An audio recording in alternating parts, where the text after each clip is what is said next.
akan kami mulai.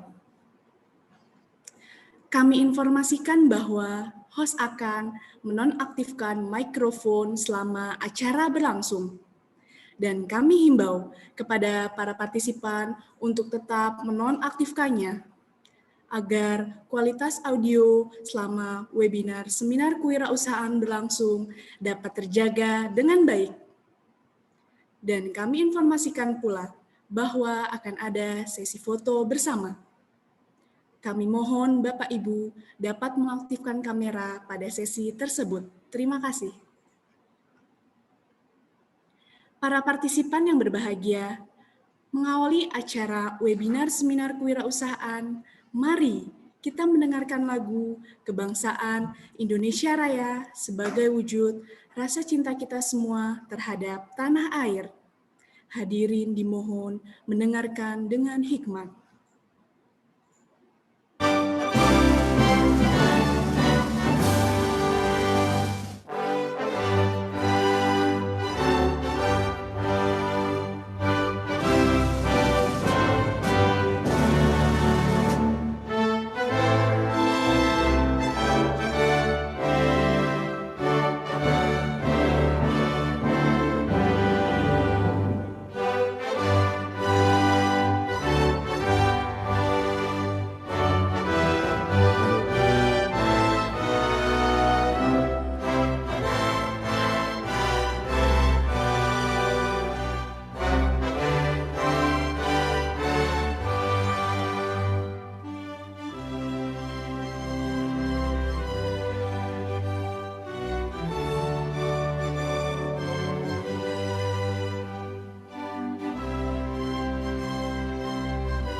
Assalamualaikum warahmatullahi wabarakatuh.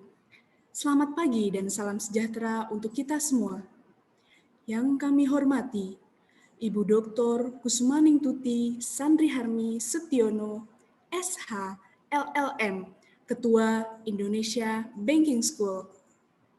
Bapak Dr. Sparta, SE, AK, ME, CA, Wakil Ketua 1 Bidang Akademik. Bapak Gatot Sugiono, SE, MBA, Caretaker, Wakil Ketua 2 Bidang Keuangan. Ibu Dr. Nuri Wulandari, SE, MSc, Wakil Ketua 3 Bidang Kemahasiswaan dan Alumni. Yang kami hormati, Bapak Dr. Bambang Budijana, SE, MSc, Kepala Program Studi Manajemen Keuangan dan Perbankan Syariah. Bapak Dr. Erik Wijaya, SE, ME, Kepala Program Studi Manajemen. Ibu Dr. Wiwi Widawati, Kepala Program Studi Akuntansi. Bapak Ibu Sekretaris Prodi Akuntansi, Manajemen dan Manajemen Perbankan Syariah, serta Bapak Sekretaris Prodi Magister Manajemen. Bapak Hendy Setiono, Founder and CEO of Babarafi Enterprise selaku pembicara. Saudara Rifki Hussein selaku moderator pada acara hari ini. Bapak, Ibu dosen, serta partisipan yang telah hadir dalam acara hari ini. Selamat datang di acara webinar Seminar Kewirausahaan. Saya, Diva Resmaning Tias, akan membawa acara pada hari ini. Puji syukur kehadirat Tuhan Yang Maha Esa, karena atas rahmat dan karunia-Nya kepada kita semua, sehingga kita semua dapat berkumpul pada acara webinar seminar kewirausahaan pada hari ini, Jumat, 16 April 2021, dengan tema Membangun Generasi Milenial Berjiwa Entrepreneur. Para partisipan yang berbahagia, sebelum memulai acara inti kita hari ini, mari kita berdoa bersama yang akan dibimbing oleh Saudara Rafli Darmawan Rusdi. Kepada Rafli Darmawan Rusdi, kami silahkan. Assalamualaikum warahmatullahi wabarakatuh. Bapak dan Ibu, serta kawan-kawan, izinkan saya membacakan doa ini secara Islam dan agama lain dapat menyesuaikan. A'udzu billahi minasyaitonir rajim. Bismillahirrahmanirrahim. Alhamdulillahi rabbil alamin. Hamdan yuafi ni'mahu wa yukafi'u majidah. Ya Rabbana lakal hamdu kama yanbaghi li jalali wajhikal karimi wa azimi sultanik. Allahumma salli ala Muhammad wa ala ali Muhammad. Allahumma ya Allah, ya Tuhan kami, dengan mengucapkan puji dan syukur kehadirat-Mu atas segala rahmat dan karunia-Mu yang telah Engkau limpahkan kepada kami, kepada para pemimpin kami, kepada masyarakat dan negara kami. Allahumma ya Allah, ya Rabbana, ya Karim. Pada pagi ini kami akan melaksanakan seminar kewirausahaan dengan tema Membangun Generasi Milenial Berjiwa Entrepreneur. Seminar kewirausahaan ini ditujukan tidak lain hanya untuk memperoleh ridho-Mu semata. Untuk itu, berilah petunjuk dan bimbingan kepada kami agar kami dapat menjalankannya dengan baik, serta agar ilmu yang akan kami terima dapat bermanfaat dan meningkatkan keimanan kami semua. Ya Allah, berikanlah kepada kami kekuatan untuk menjalankan syariat-Mu dengan baik, dengan mengkonsumsi segala sesuatu yang baik dan halal, serta berikanlah kemudahan dan kelancaran kepada acara seminar kewirausahaan pagi ini. Ya Allah, Ya Rahman, Ya Rahim. Rabbana taqabbal minna innaka antas samiul alim wa tub alaina innaka antat tawwabur rahim. Rabbana atina fid dunya hasanah wa fil akhirati hasanah wa qina adzabannar. Wa sallallahu ala sayyidina Muhammadin wa ala alihi wa sahbihi wasallam walhamdulillahi rabbil alamin. Wassalamualaikum warahmatullahi wabarakatuh. Terima kasih Saudara Rafli Darmawan Rusdi. Semoga Tuhan Yang Maha Esa mengabulkan doa dan harapan kita semua. Amin. Selanjutnya, marilah kita dengarkan sambutan Ketua Seminar Kewirausahaan kepada Nurul Ii Ariana. Kami silahkan. Assalamualaikum warahmatullahi wabarakatuh. Yang terhormat Ibu Dr. Kusumaningtuti Sandi Harmi Sutiono SH LLM Ketua Indonesia Banking School, Bapak Dr. Sparta SE AK MA CA Wakil Ketua 1 Bidang Akademik, Bapak Gatot Sugiono SE MBA Caretaker Wakil Ketua 2 Bidang Keuangan, Ibu Dr. Nuri Wulandari SE MSc Wakil Ketua 3 Bidang Kemahasiswaan dan Alumni. Yang saya hormati, Bapak Ibu Kepala dan Sekretaris Prodi Akuntansi, Manajemen dan Manajemen Perbankan Syariah, serta Bapak Sekretaris Prodi Magister Manajemen. Yang saya hormati, Bapak Hendy Setiono, Founder and CEO of Baba Rafli Enterprise, selaku pembicara. Pertama-tama, marilah kita panjatkan syukur kepada Allah Subhanahu wa Ta'ala yang telah melimpahkan rahmat-Nya sehingga kita dapat hadir di acara seminar kewirausahaan ini dalam keadaan sehat walafiat. Saya selaku perwakilan panitia acara seminar kewirausahaan mengucapkan selamat datang dan terima kasih kepada hadirin yang telah hadir di acara ini. Saya juga mengucapkan terima kasih kepada semua pihak yang telah membantu dalam penyelenggaraan acara ini. Mari kita ikuti acara ini dengan baik agar dapat berlangsung dengan lancar dan kita dapat memetik manfaat. Akhir kata, jika ada kekurangan dalam penyelenggaraan acara ini, kami mohon maaf. Selamat mengikuti acara ini, semoga bermanfaat. Wassalamualaikum warahmatullahi wabarakatuh. Terima kasih kepada Nurul Ii Ariana. Selanjutnya, marilah kita dengarkan sambutan Ketua Indonesia Banking School kepada Ibu Dr. Kusumaningtuti Sandriharni Sutiono, SH, LLM. Kami silahkan.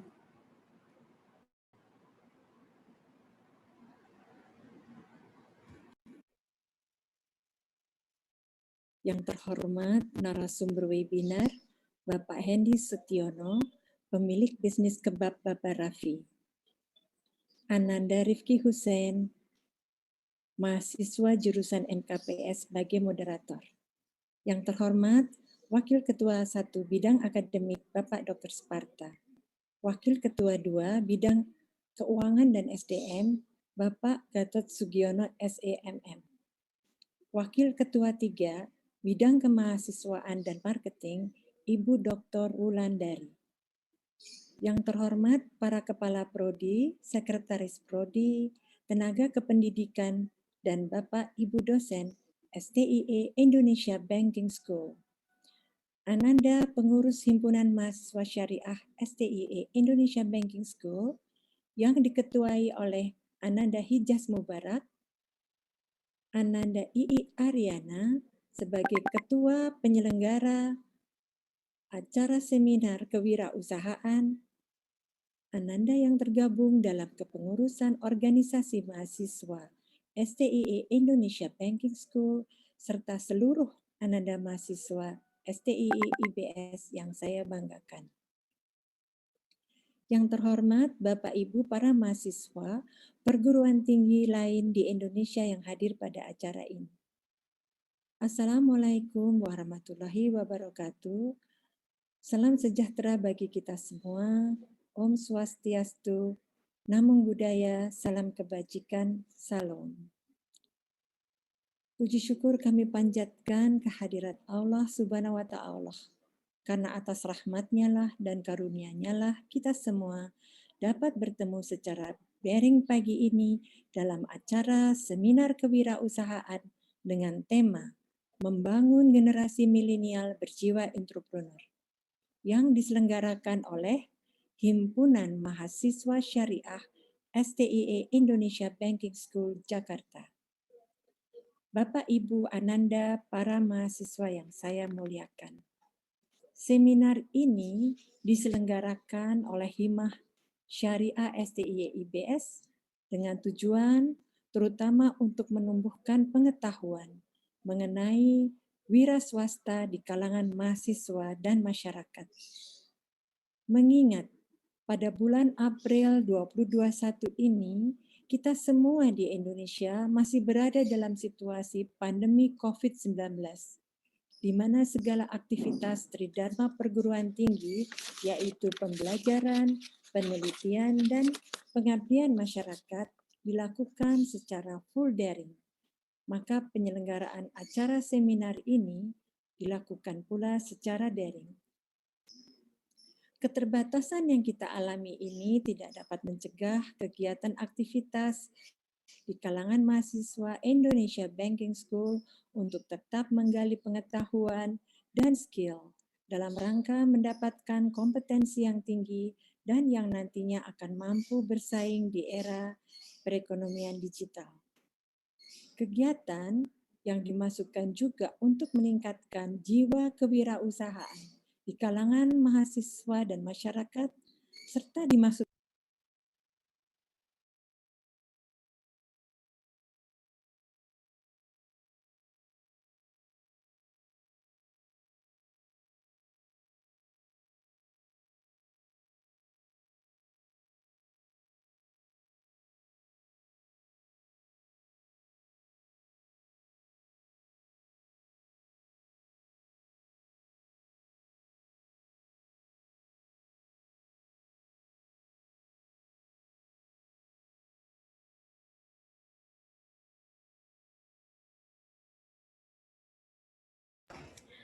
Terima kasih kepada Ibu Dr. Kusumaningtuti. Baiklah Bapak Ibu partisipan, sebelum memulai rangkaian kegiatan pada hari ini, saya mengundang Bapak Ibu panelis dimohon untuk menyalakan kamera di perangkat masing-masing. Karena kita akan berfoto bersama secara virtual. 1, 2, 3. Sekali lagi. 1, 2, 3. Terima kasih. Kami informasikan bahwa akan ada daftar hadir dan giveaway yang akan dilakukan melalui Google Form yang akan dikirimkan melalui chat. Bapak Ibu partisipan webinar Seminar Kewirausahaan, acara hari ini akan dipandu secara langsung oleh Saudara Rifki Hussein. Kepada Saudara Rifki Hussein, selanjutnya acara sepenuhnya kami serahkan kepada Saudara Rifki sebagai moderator. Baik, terima kasih banyak kepada Saudari Diva selaku MC pada hari ini atas kesempatannya. Bismillahirrahmanirrahim. Assalamualaikum warahmatullahi wabarakatuh. Selamat pagi dan salam sejahtera bagi kita semua. Semoga kita masih tetap semangat untuk mengikuti webinar pada hari ini, dan bagi yang sedang menjalankan ibadah puasa pada hari ini, semoga masih tetap bersemangat. Pertama-tama marilah kita panjatkan puji dan syukur kepada Allah Subhanahu wa Ta'ala atas berkat rahmat dan hidayahnya, kita masih dapat berkumpul dalam keadaan sehat walafiat pada hari ini. Sholawat serta salam tak lupa kita curahkan kepada baginda Rasulullah SAW. Semoga kita masih mendapatkan syafaatnya hingga yaumul akhir nanti. Amin, amin ya rabbal alamin. Tak lupa juga saya ucapkan terima kasih kepada para pihak yang telah mendukung acara webinar pada hari ini, terutama kepada STIA Indonesia Banking School beserta keluarga besar Himpunan Mahasiswa Syariah atas kesempatan dan amanat yang telah diberikan kepada saya untuk dapat membawakan acara webinar dalam acara Seminar Kewirausahaan dengan tema Membangun Generasi Milenial Berjiwa Entrepreneur.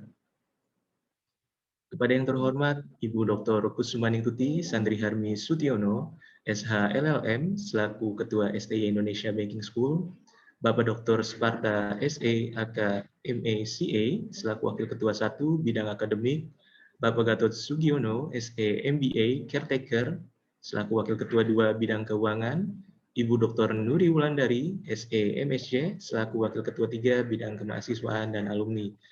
Yang saya hormati juga Bapak Ibu Kepala dan Sekretaris Program Studi Akuntansi, Manajemen dan Manajemen Keuangan Perbankan Syariah, beserta Bapak Sekretaris Prodi Magister Manajemen.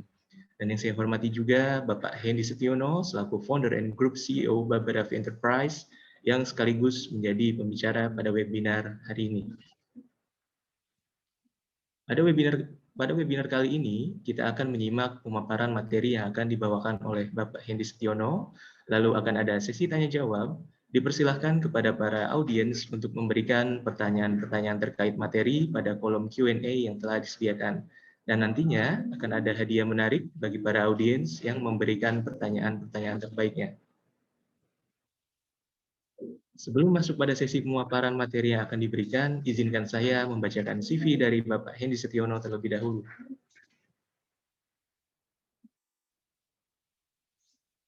Bapak Hendy Setiono menempuh pendidikan program Diploma of E-Commerce di Informatics Computer School Singapore pada tahun 2002 hingga 2003. Lalu pada tahun 2003 hingga 2004 menempuh program Advanced Diploma of E-Commerce di Informatics Computer School Education. Lalu pada tahun 2019 menempuh program Endeavor Scaling Entrepreneurial Ventures di Harvard Business School. Selain itu, beliau juga aktif dalam berbagai organisasi, diantaranya menjabat sebagai Vice President of Permanent Committee for Entrepreneurship Development pada Kamar Dagang dan Industri Indonesia atau Kadin, lalu sebagai Head of Franchise Compartment pada Himpunan Pengusaha Muda Indonesia atau yang kita kenal dengan HIPMI. Sebelum memasuki sesi pemaparan materi, mari kita simak terlebih dahulu video profil mengenai Bapak Hendy Setiawan terlebih dahulu.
Baik, sudah hadir pada webinar kali ini Bapak Hendy Sutiono selaku pembicara. Assalamualaikum, selamat pagi Pak. Bagaimana kabarnya pagi hari ini? Selamat pagi Rifki, Alhamdulillah sehat-sehat. Selamat menjalankan ibadah puasa untuk teman-teman yang hari ini sedang berpuasa, mudah-mudahan dalam keadaan sehat dan tetap semangat. Baik, Alhamdulillah Pak. Sepertinya para audiens sudah tidak sabar nih Pak untuk menyimak pemaparan materi oleh Bapak. Dan tanpa berlama-lama lagi Pak, sepenuhnya saya serahkan kepada Bapak Hendy Sutiono untuk dapat menyampaikan pemaparan materinya. Silakan Bapak. Baik.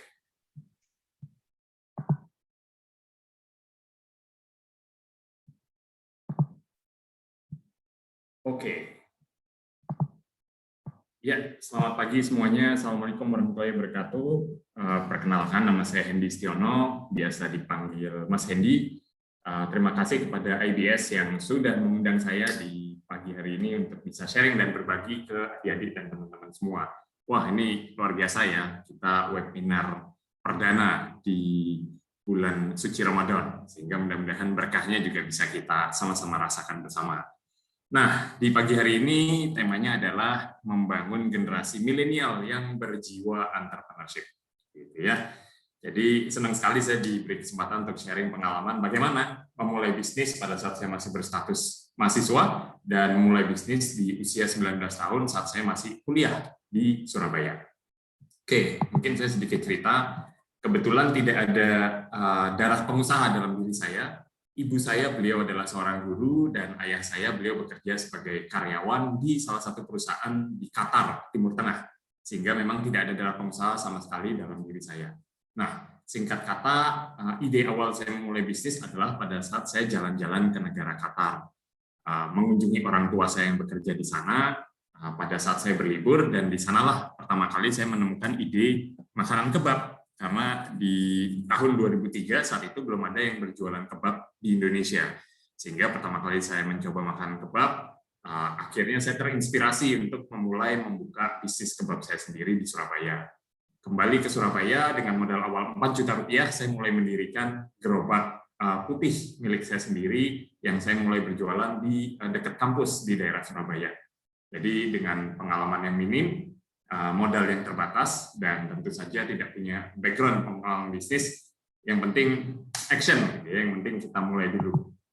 Nah, kalau dilihat, pertama saya mulai dengan modal 4 juta rupiah, tentu tidak banyak yang bisa kita lakukan. Satu gerai berwarna putih seperti ini, gerobak putih berwarna putih, tidak ada mereknya, tidak ada brandingnya, saya gunakan untuk berjualan. Ini foto saya di saat awal-awal saya membangun usaha kebab, gitu ya. Dan saat itu saya juga mengikuti komunitas bisnis bernama EU atau Entrepreneur University, di mana kita akan diwisuda setelah membuka usaha. Nah, singkat kata, karena saya di sini sudah membuka bisnis, akhirnya saya diwisuda. Tapi wisudanya cuma salaman doang. Wis, sudah jadi pengusaha. Itu umur 19 tahun saat saya masih berstatus mahasiswa. Saya ingat banget, dengan satu orang karyawan, saya harus bergantian menjaga outlet bersama karyawan saya. Kalau sedang tidak masuk atau libur, saya gantiin jualan, gitu ya. Sambil hujan-hujan, sambil kepanasan, di pinggir jalan, itu pertama kali yang kita lakukan.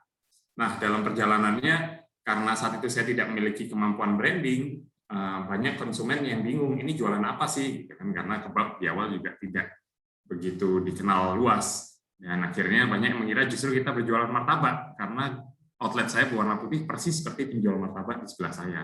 Akhirnya mulailah saya membranding bisnis saya berwarna kuning merah, yang mungkin 10-15 tahun lalu teman-teman sering menjumpai di minimarket, gitu ya, di SPBU, pusat perbelanjaan, ada beberapa store yang dengan warna kuning merah seperti ini, yang kemudian kita coba rebranding agar bisa memberi kesan yang berbeda dengan penjual martabak yang lain.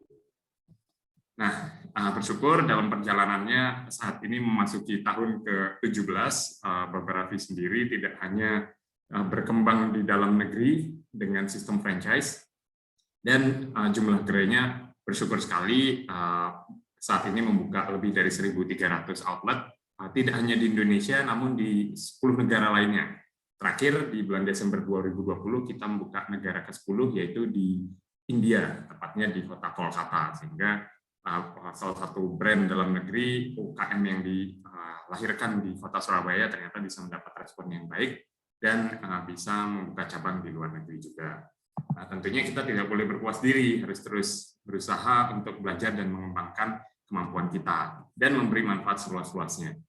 Maka dari itu, grup beberapa enterprise sendiri akhirnya mulai merambah ke sektor-sektor bisnis yang lain. Mudah-mudahan teman-teman pernah mendengar ya beberapa brand berikut ini. Mungkin boleh chat di kolom komen kalau teman-teman pernah mendengar merek-merek ini yang kita coba bangun, seperti Ikan Yuk bersama Rachel Fenya, kemudian ada Nyapi bersama Edozel, Forestry Coffee, Kekinian bersama Arif Muhammad, lalu ada Juice & Shake di Kebapin, dan beberapa brand yang kita launching barusan dan cukup viral adalah Nyayap bersama Ken and Gret, dan Menanti bersama Jerome Pauline dan kakaknya Jian yang viral sebelum opening. Nanti saya akan jelaskan bagaimana kita membangun bisnis marketing yang tepat seperti apa supaya bisa viral sebelum opening, seperti cerita dari Menanti Toko yang baru saja buka minggu lalu, dan per hari ini sudah ada 24 cabang yang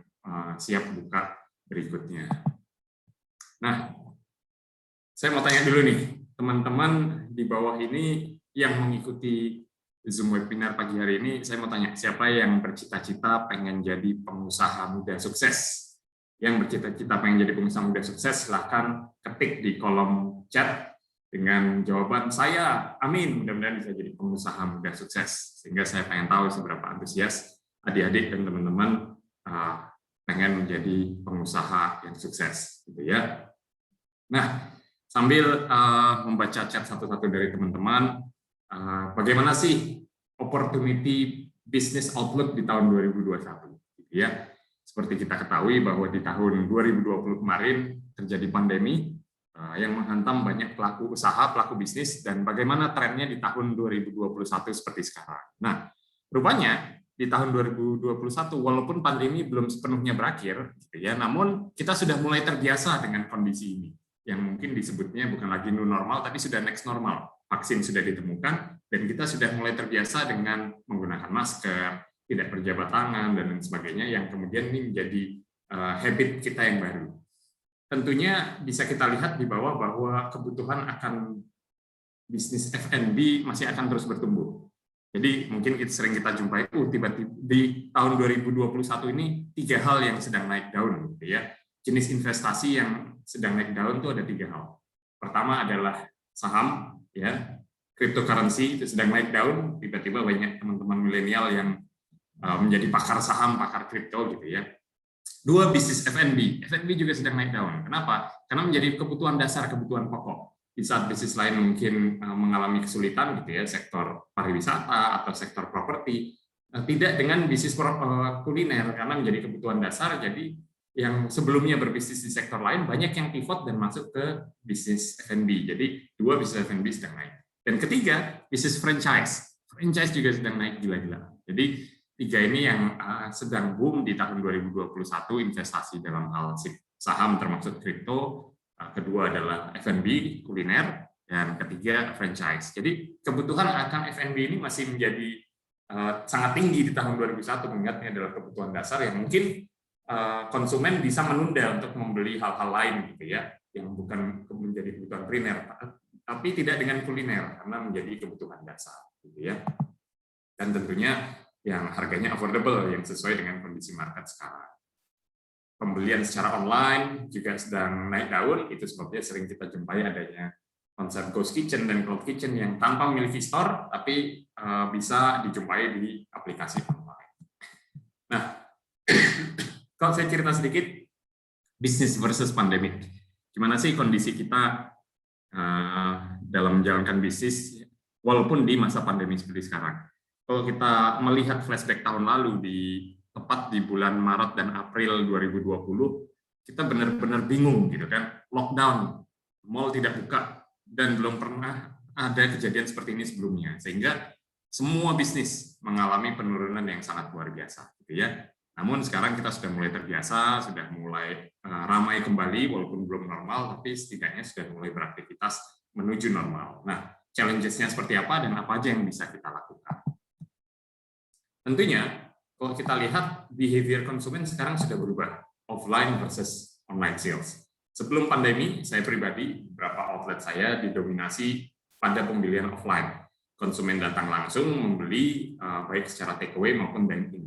Namun, semenjak pandemi, penjualannya justru berubah, didominasi oleh online. 70% beberapa store kita adalah penjualan secara online dan hanya 30% yang transaksi secara offline. Sehingga mau tidak mau, yang sebelumnya kita di digital hanya menganggap digital sebagai pemanis atau tambahan, mau nggak mau kita sekarang harus go digital, menjadikan itu sebagai tujuan utama kita dalam berbisnis yang dalam sektor apapun harus menerapkan digitalisasi dalam bisnis kita. Dan berikutnya adalah preparation. Saat ini bisnis yang berjalan adalah bisnis yang secara preparation simple, jadi prosesnya tidak rumit, mudah untuk diduplikasi, dengan 1, 2, 3 proses sudah bisa disajikan gitu ya. Dengan quick service ini adalah satu jenis bisnis yang sekarang mudah untuk diduplikasi apabila kemudian kita mau mengembangkan bisnis kita dengan sistem franchise atau mengembangkan jumlah cabang sendiri. Dan kesadaran konsumen terhadap kebersihan dan higienitas juga naik gitu ya. Jadi adanya health protocol yang menggunakan sarung tangan, masker, lalu diukur cek suhu tubuh, itu sudah menjadi standar wajib di semua bisnis F&B. Apabila ingin survive, sudah menerapkan standarisasi health protocol yang baik. Dan terakhir yang paling penting adalah ini yang nanti akan menjadi main materi saya, kolaborasi. Di masa pandemi seperti sekarang, bukan lagi saatnya kita berbisnis sendiri-sendiri, tapi saatnya kita bergandengan tangan mencari partner yang memiliki visi yang sama untuk berkolaborasi dalam memajukan bisnis. In detail, saya akan ceritakan. Nah, jadi ini beberapa bisnis yang kemudian kita coba bangun di masa pandemi yang ternyata mendapat respon cukup bagus. Yang paling kanan ada Ngikan Yuk, yang di awal munculnya Ngikan di area Tebet, Jakarta Selatan, ternyata mendapat respon sangat luar biasa. Konsumen datang mengantri membeli selama 3 jam hanya untuk menikmati produk Ngikan, gitu ya. Di sini saya berkolaborasi dengan influencer brand ambassador Rachel Penya dan mendapat respon yang luar biasa, gitu ya, dari awareness. Kemudian di bulan Juli tahun lalu, tepat setelah pandemi dan setelah Ramadan, gitu ya, setelah Lebaran, kita nggak mau berlama-lama berdiam diri.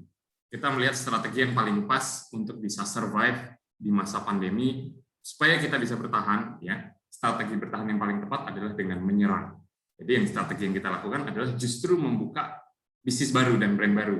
Karena apa? Kita melihat di sekeliling kita banyak terjadi PHK, banyak tenaga kerja yang dirumahkan, sehingga kita ingin membuka kembali ke lapangan kerja, dan misi itu yang kemudian ditangkap oleh Edozel, yang kemudian kita meng-create bisnis Nyapi, yaitu sapi kekinian. Per hari ini Nyapi sudah ada 70 cabang, sementara Ngikan sudah ada 200 cabang. Sebelah kiri bersama Denis Hadi dan Doni, pemilik Sorcelli, kita juga bikin bisnis Juice and Shake, jadi roti juice. Dan beberapa brand lain, seperti bersama Okin bikin di Kebab In, yang di tengah ada Forestry Coffee, dan di sebelah kanan kita bikin menu kolaborasi Kebab Babarafi X Sarah Fajira, karena di tahun lalu Sarah Fajira sangat hits dengan lagunya Lati, gitu ya, jadi menjadi lagu yang paling hits di tahun 2020, dan akhirnya kita gandeng meng-create menu Kebab X Sarah Fajira. Jadi bisa dilihat semua bisnis saya pun juga melakukan kolaborasi. Demikian pula di awal tahun 2021. Jadi kalau kita lihat di sini, yang baru aja kita launch, Nyayap, bulan lalu kita buka cabang pertama, Tanjung Duren. Oh ya, konsep Nyayap sendiri adalah Korean chicken wings. Ini bersama Ken and Gret, foodies, food blogger yang cukup terkenal, dan alhamdulillah ternyata responnya cukup bagus. Baru aja kita membuka cabang ketiga dan segera menyusul cabang-cabang lainnya. Jadi setelah Ngikan, Nyapi, ada Nyayap, gitu ya. Nggak tahu habis ini bikin apa lagi. Ya. Nah, baru terakhir ini yang paling fenomenal, paling hits, viral sebelum opening, yang kemudian saya sendiri nggak menyangka-nyangka bahwa Menanti.toko yang dijalankan bersama Jerome Pauline dan Jelian, serta partner saya lain yaitu Sylvie, pemilik Kopisu, dan Bisma, owner dari Masakin Group, mendapat respon yang luar biasa. Ini kita launch tepat 3 hari sebelum bulan puasa, ya, jadi belum genap seminggu sebenarnya, dan wah gila, ini gila sih, di luar ekspektasi. Jadi antrian itu kita cuma buka nggak sampai 1 jam gitu ya, yang ngantri sudah di atas 100 orang. Akhirnya kita tutup lagi. Begitu antrian sudah mulai turun, kita buka lagi, terisi lagi 100 orang. Gitu. Jadi setiap 100 orang kita harus tutup agar apa? Agar tidak terlalu membludak gitu kan. Dan bersyukur menanti ini adalah konsep teh kekinian gitu ya, yang di-create dalam waktu 7 hari dari Ian dan Jerome memulai ide berbisnis minuman dan akhirnya bisa terrealisasi. Dan alhamdulillah per hari ini kita sudah akan segera membuka dengan franchise, ada 24 outlet yang berkembang dengan sistem franchise. Mungkin teman-teman juga mau jadi pengusaha kuliner, boleh bergabung menjadi keluarga menanti. Ya. Ini foto-fotonya menanti bersama Ian. Si Jerome-nya masih di Jepang, dia kuliah di Jepang. Waseda Boys, bersama Waseda Boys. Oh, nanti kalau Jerome datang sama Waseda Boys, bakal pecah sih. Jadi ada second wave marketing juga. Oh ya, ini kita namakan raw marketing. Jadi kalau teman-teman follow IG-nya menanti.toko, feeds-nya itu jauh dari kata feeds yang keren, rapi, feeds yang estetik, enggak. Feeds-nya benar-benar apa adanya, jadi raw, unfiltered marketing yang menunjukkan proses dari bikin menunya, bikin logonya, melibatkan netizen untuk menamakan logonya, lalu realisasi outletnya, mengundang netizen untuk sama-sama meramaikan. Itu semua prosesnya terekam dalam sosial media yang disebut raw unfiltered marketing. Sesuatu yang baru. Karena selama ini marketing identik dengan desain yang estetik, desain yang bagus. Ternyata ya sekarang konsumen lebih senang sesuatu yang apa ada. Gitu ya. Nah, bagaimana dengan tantangan terbesar bisnis F&B di era pandemi? Mungkin bisa terjadi atau bisa diimplementasi pada bisnis sektor lain juga. Jadi teman-teman kalau punya ide bisnis lain selain F&B, poin-poin ini juga bisa diterapkan. Pertama, kemudahan dan keterjangkauan bagi customer. Tidak bisa dipungkiri bahwa konsumen menginginkan sesuatu yang terjangkau dan mudah untuk diakses, gitu kan, accessibility. Itu sebabnya delivery online, GrabFood, dan Cloud Kitchen begitu booming. Karena tidak menuntut lagi kita harus punya offline store yang sewanya mahal atau offline store yang store-nya benar-benar bagus dan mewah, gitu ya. Sekarang eranya kita mulai bisnis dengan low cost, ya, one simple booth, persis seperti Bapak Raffi di awal, persis seperti menanti di awal, hanya dengan one simple booth, tapi dengan storytelling yang bagus, it's all about story, dan bisa menjangkau konsumen secara online, itu yang sekarang dibutuhkan. Dua, kualitas rasa versus harga yang terjangkau. Jadi value for money. Jadi tidak harus termurah yang menang, tapi bagaimana kita bisa mendeliver message bahwa ini value for money sesuai dengan harga yang kita keluarkan. Dan tentu saja daya beli masyarakat harus kita pikirkan melalui health protokol yang baik. Ya. Redefine your customer, kita pelajari lagi target market bisnis kita seperti apa. Apakah menargetkan anak muda, milenial, dewasa, keluarga, gitu ya. Karena segmentasinya dan strategi marketingnya beda-beda. Kalau kita nge-grab kelas ekonomi menengah atas, kelas menengah, atau bahkan menengah bawah, pun juga berbeda-beda strategi yang harus kita terapkan. Ya. Jadi pertama adalah kita membaca dulu apa sih yang sedang tren saat ini. Ya.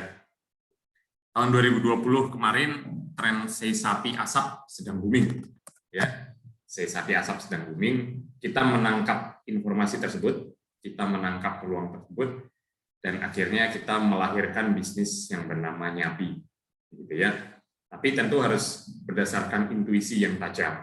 Harus ada jam terbang di situ, bisnis mana yang kira-kira hanya tren sesaat dan mana yang tren jangka panjang. Kalau biasanya makanan pokok atau makanan utama yang ada nasinya, ada lauk, ada sambal, itu kecenderungan lebih long term dibandingkan dengan menu-menu yang seasonal, gitu ya. Terus kita pelajari demografi pembeli kita, lokasinya, behavior-nya seperti apa, dan kompetitor, kita harus baca kompetitor. Sudah ada kompetitor nggak sih di market? Karena kalau sudah ada market leader di industri tersebut, di kategori produk tersebut, akan lebih susah buat kita memenangkan market. Jadi kalau kita misalnya di satu kota, kita membuka bisnis, kita cek dulu sudah ada kompetitor belum di sana. Apakah mereka sudah menjadi kategori winner di produk tersebut? Kalau belum, berarti ada kesempatan. Tapi kalau sudah ada, ya tentu perangnya jadi extra effort. Gitu kan? Kita harus mengeluarkan daya dan upaya yang lebih kuat lagi. Nah, terus set your marketing strategi, gitu kan? Sekarang bisnis apa sih yang laku, gitu ya? Kalau kita ngomong produk, pasti produk harus enak, itu udah pasti. Kalau kita jual makanan, udahlah nggak usah ditulis produknya enak, gitu. Karena kalau nggak enak konsumen nggak akan datang. Yang paling penting menurut saya adalah konten. ya konten is king. Jadi kita harus punya story, punya konten yang menarik yang buat konsumen merasa engage dengan produk kita, gitu ya. Dengan awal mula menanti dimulai. Kenapa saya cerita menanti? Karena memang ini yang baru saja kita launch, yang prosesnya melibatkan netizen dari penamaan menu, matematika. Jadi menunya matematika, tapi mate T-nya TA, matematika, gitu kan. Nah, kemudian maskotnya yang juga melibatkan netizen dari sisi penamaan dan sebagainya, itu merupakan satu engagement yang luar biasa. Mereka merasa dilibatkan dalam proses membuat bisnis, gitu kan. Dan begitu di launch, benar ternyata pecah, gitu kan. Nah, terus gunakan tools-tools yang sedang tren sekarang. Apa ya? Kalau milenial pasti nggak jauh-jauh dari Instagram, TikTok, YouTube. Udah. Kalau kita menyasarnya family, keluarga, dewasa, ya mungkin masih pakai platform Facebook, Twitter, boleh. Tapi kalau milenial udahlah Instagram sama TikTok, gitu ya. TikTok juga saya kaget, gitu ya, ternyata kayak Edozel, Ken and Greg, nyapi yang menyayap bisa dapat views sampai jutaan, gitu kan, di TikTok. Nah, lalu berikutnya adalah bangun kolaborasi.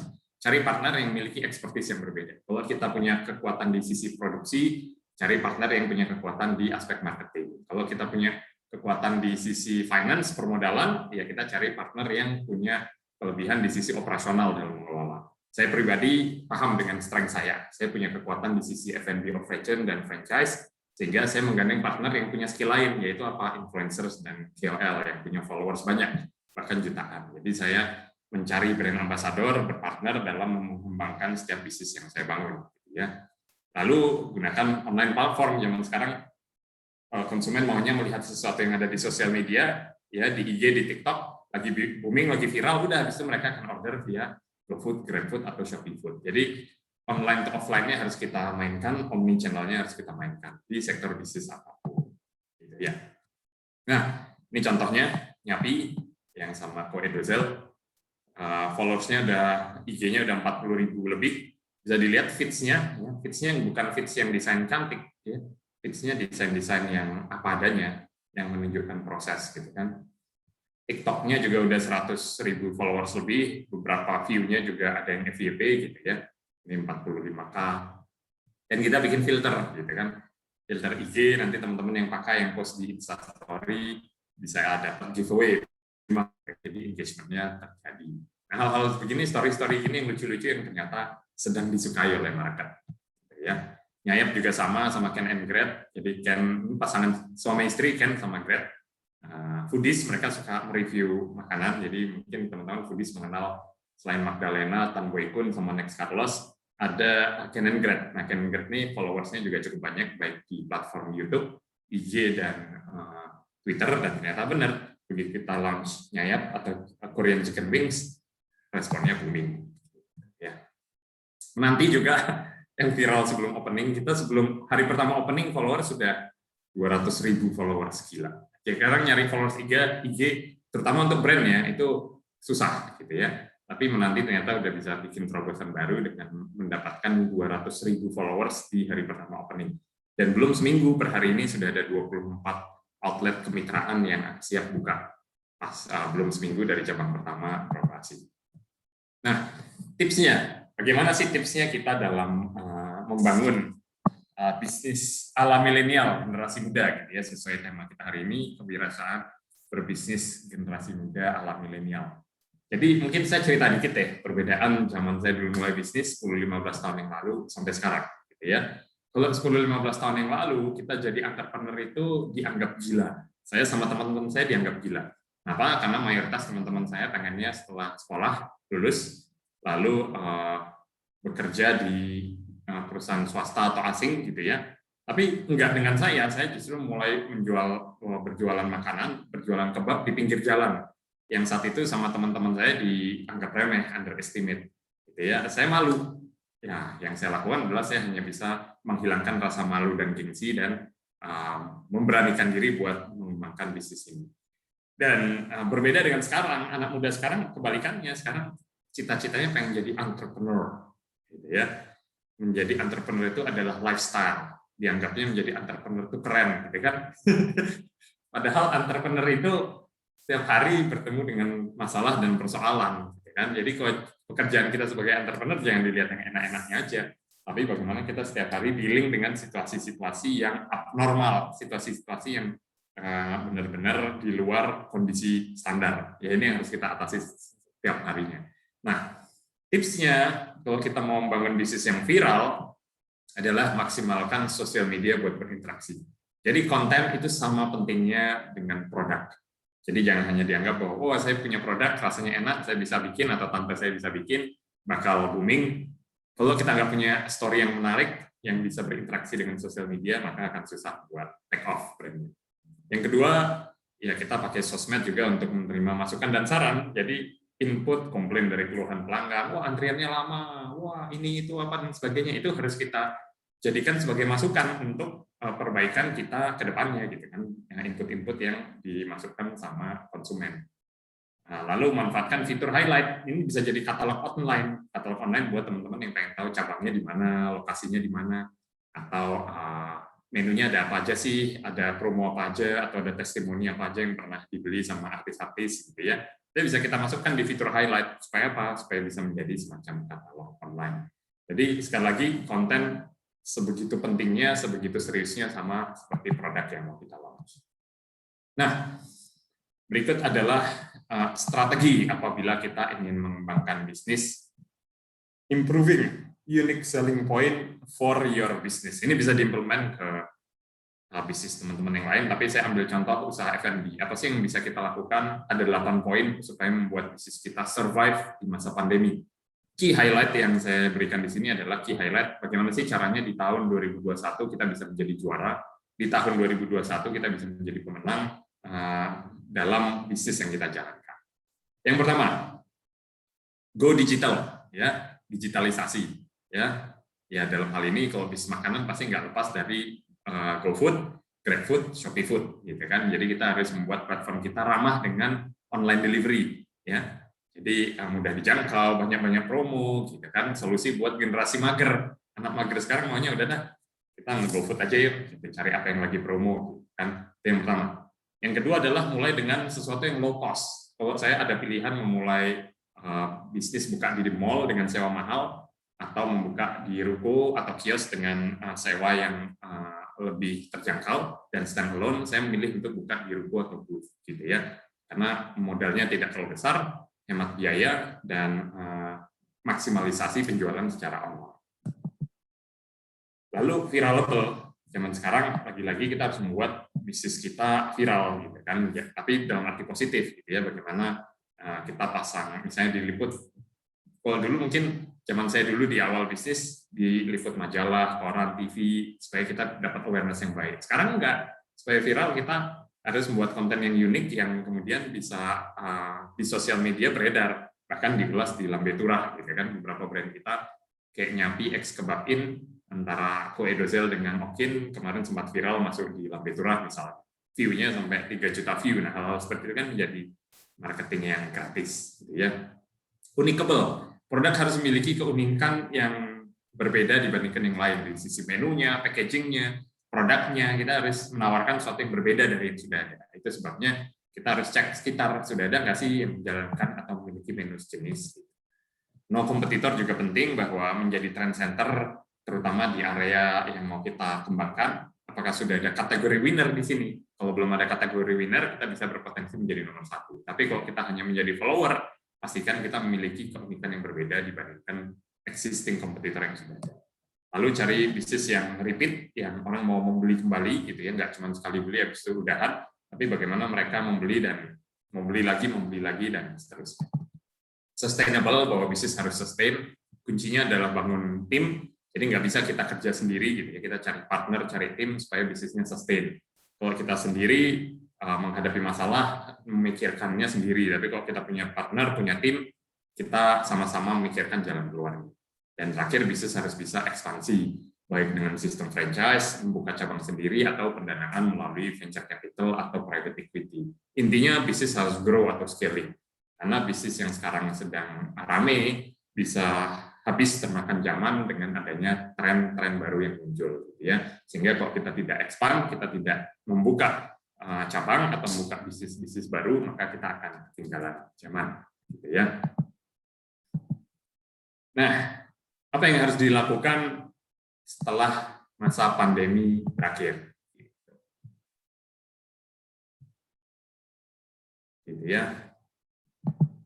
Baik, yang harus dilakukan di masa next normal seperti sekarang, gitu ya. Kebiasaan-kebiasaan baru seperti social distancing tetap menjadi kebiasaan standar. Mungkin itu sebabnya seminar beberapa kali dan mostly adalah seminar online, gitu ya. Kuliah juga masih diadakan secara online. Sampai kapan? Mungkin ini akan menjadi kebiasaan yang terus-menerus bisa kita lakukan berikutnya. Kalau tahun lalu saya harus belajar dan kuliah di Harvard Business School tahun 2019. Di sana saya mengikuti program kelas khusus CEO dan saya belajar ke sana dengan biaya yang sangat mahal, gitu ya. Tidak dengan sekarang, kalau saya mau belajar kembali di Stanford atau di kampus lain yang CEO class, saya bisa mengikuti secara online, tetap bisa hadir walaupun saya ada di Surabaya, tetap di Indonesia, gitu kan.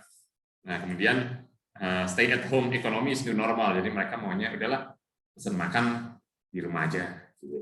Jadi ini kebiasaan-kebiasaan yang walaupun pandemi berakhir tetap ada. Jadi kita harus terbiasa dengan kondisi. Kuncinya adalah agility. The most valuable asset during crisis adalah agility. Jadi teman-teman kalau mau survive harus bisa berkompromi.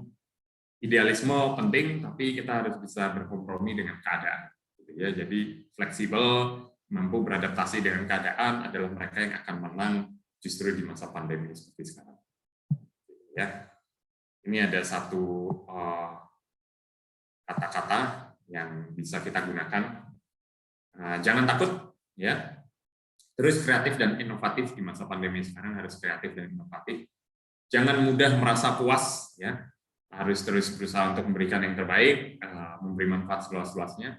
Kemudian semangat dan punya ambisi. Anak muda sekarang nggak boleh mager, harus semangat, harus punya ambisi untuk sukses dan memberi manfaat seluas-luasnya.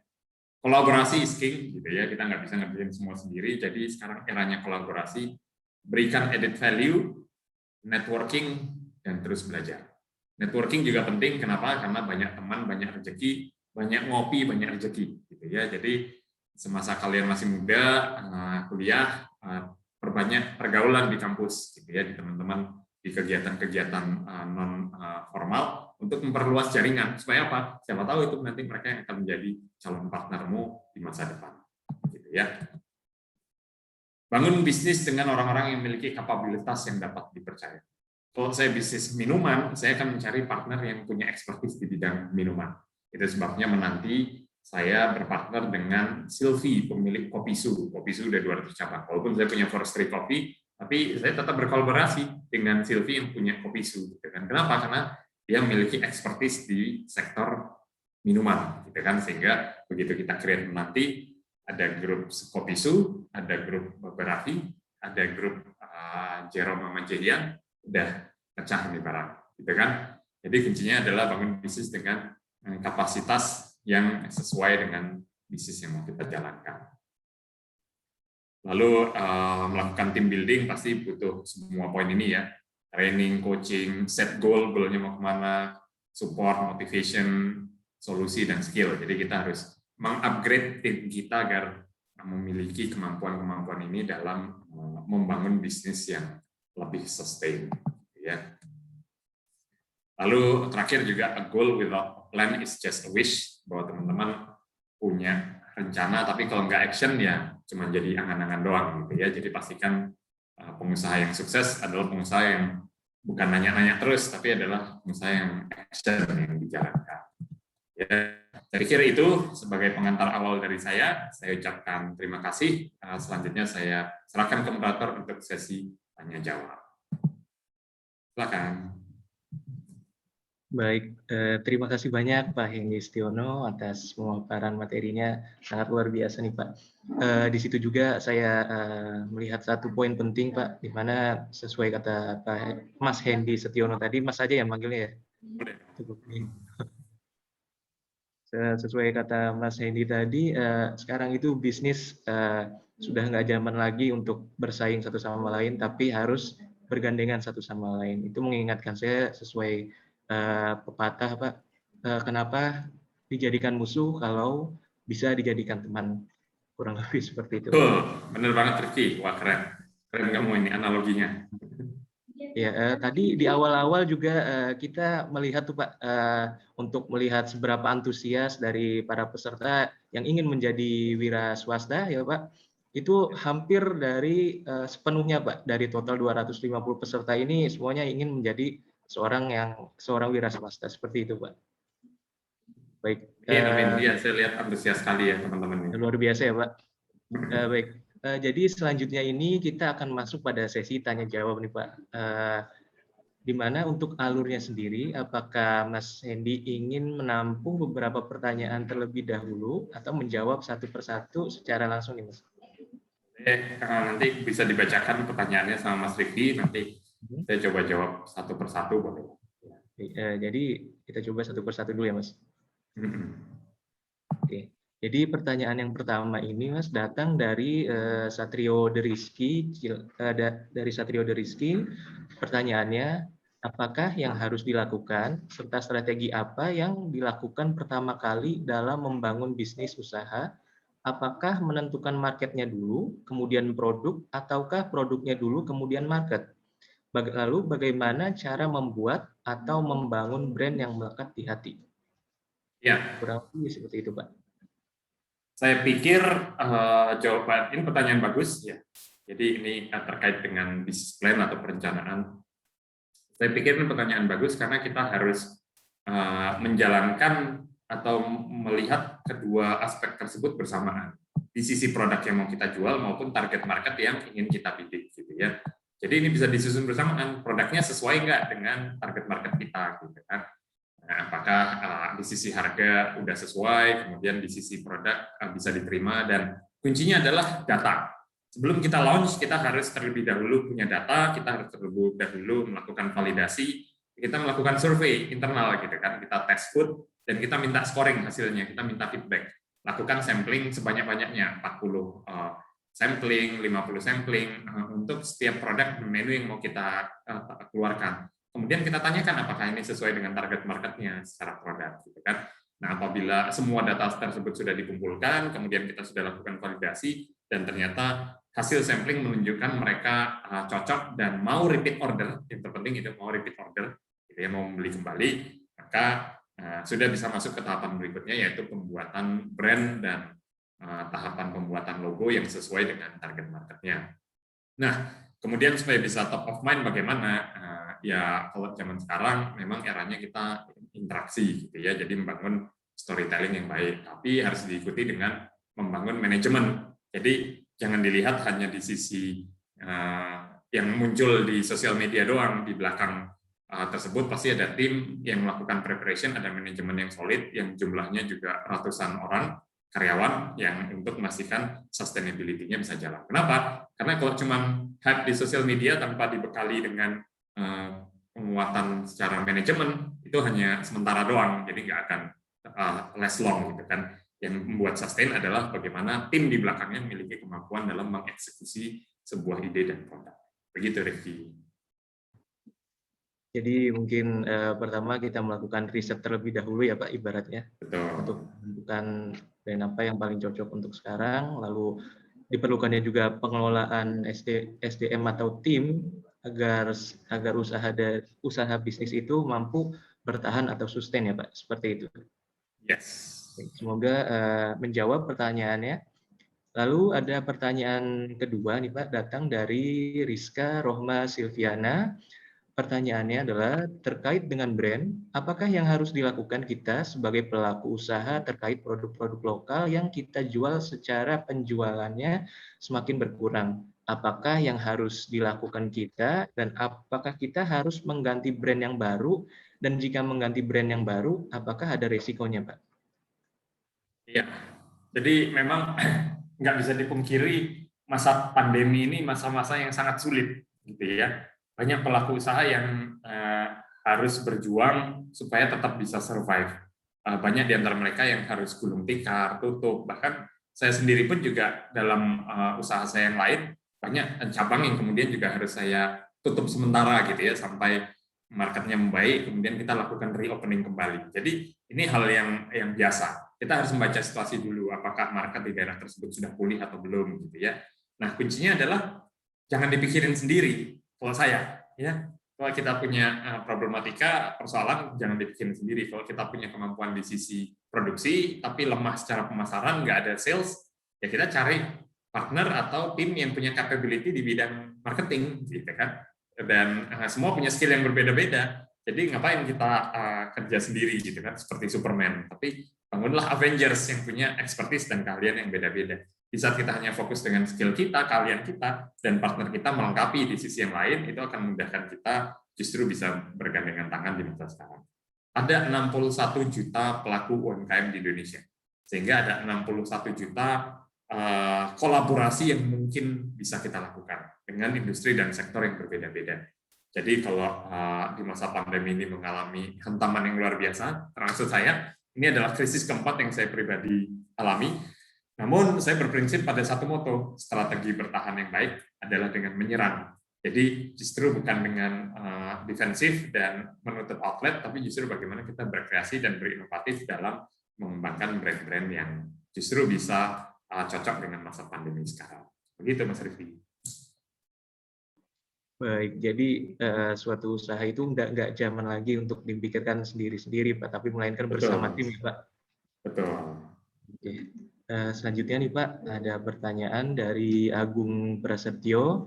Assalamualaikum Bapak Hendy, izin bertanya, bagaimana cara melatih diri untuk memiliki mental dan mindset yang tangguh, inovatif, dan kreatif ya Pak, dalam memulai bisnis di tengah kondisi pandemi, di mana orang-orang seperti yang diketahui daya belinya semakin menurun, dan hal-hal seperti skill apa saja yang perlu menjadi perhatian pemula untuk bisa survive atau bertahan di tengah persaingan ketat dan kemajuan teknologi era industri 4.0, society 5.0 seperti sekarang ini Pak. Dan terakhir, dari pengalaman Bapak sendiri, kesalahan kecil apa yang cenderung dilakukan pemula dalam merintis bisnis yang tidak disadari dan dapat berdampak negatif dalam pengembangan bisnisnya, Pak?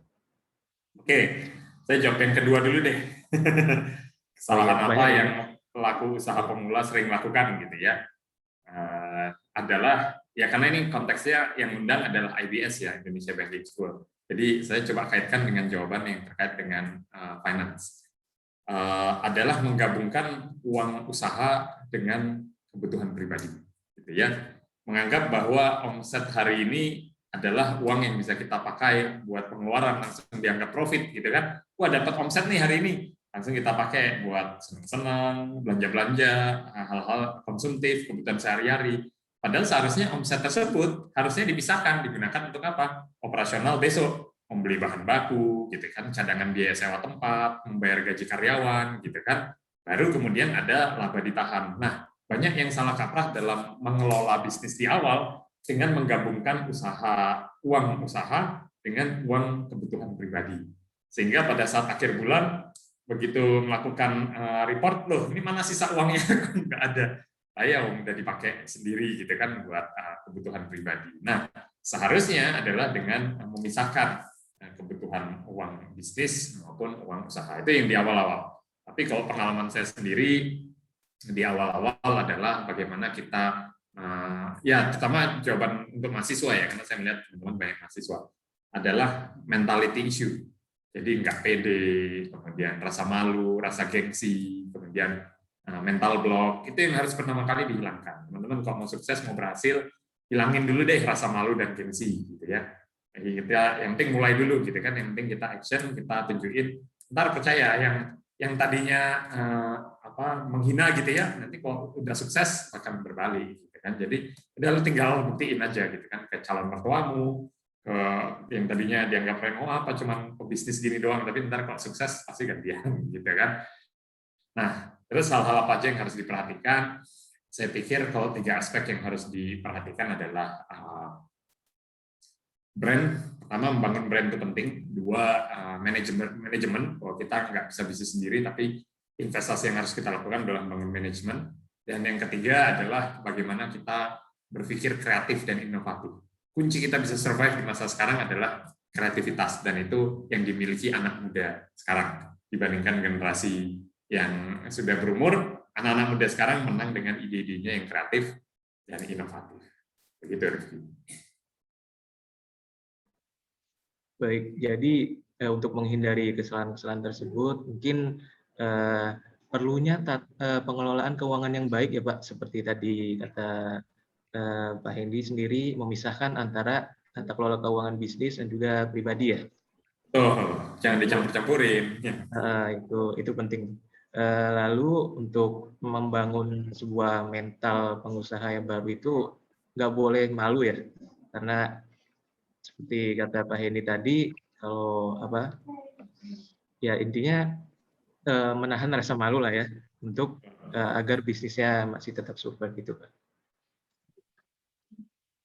Baik, ada pertanyaan lagi nih Pak dari Alifian Muhammad. Pertanyaannya, bagaimana cara kita mengatasi kejadian di luar dugaan dari rancangan bisnis yang sudah kita atur, dan bagaimana cara kita untuk menciptakan inovasi-inovasi yang kreatif yang berbeda dari kompetitor bisnis agar bisnis kita ini bisa survive di masa pandemi saat ini?